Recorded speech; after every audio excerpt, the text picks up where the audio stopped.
Ça devient une vraie rencontre internationale. On a eu 9 pays représentés. Encore, j'ai appris que des Serbes et des Bulgares se sont venus hier et ont laissé leurs cartes simplement à la fin.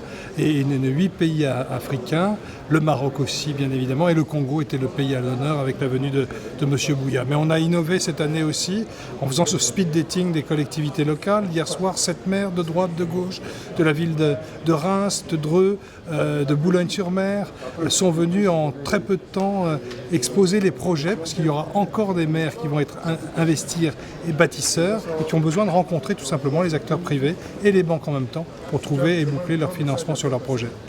En fait, c'est ça qui est passionnant et on l'a vu ce matin dans une réunion du club PPP MEDAFRIC avec une 50aine de représentants de pays africains, c'est que les besoins sont les mêmes.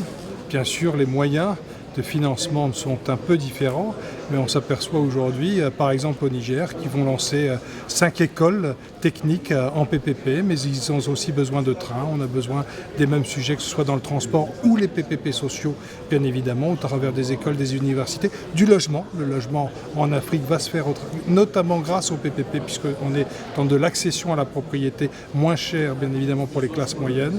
Donc on a besoin de se parler aujourd'hui, c'est le lieu des rencontres. Et ce qui est vrai pour la France et les rencontres que l'on a eues sur des sujets spécifiquement de villes, in fine, nos amis africains sont venus se dire mais demain nous aurons les mêmes problèmes et les mêmes questions à régler.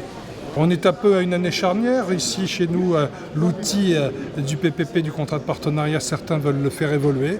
Il faut toujours faire évoluer les choses. La vraie bonne question qui se pose aujourd'hui vis-à-vis du gouvernement actuel, c'est est-ce qu'on change le système ou est-ce qu'on le fait évoluer ou est-ce qu'on le garde et qu'à côté on trouve un nouvel outil complémentaire de façon à expérimenter et in fine, parce que l'on est en crise, non pas s'enfermer dans une modification du cadre actuel, mais élargir au contraire à des outils nouveaux pour voir quel est le meilleur, le plus efficace qui permettra d'accompagner un retour à la croissance grâce aux investissements publics.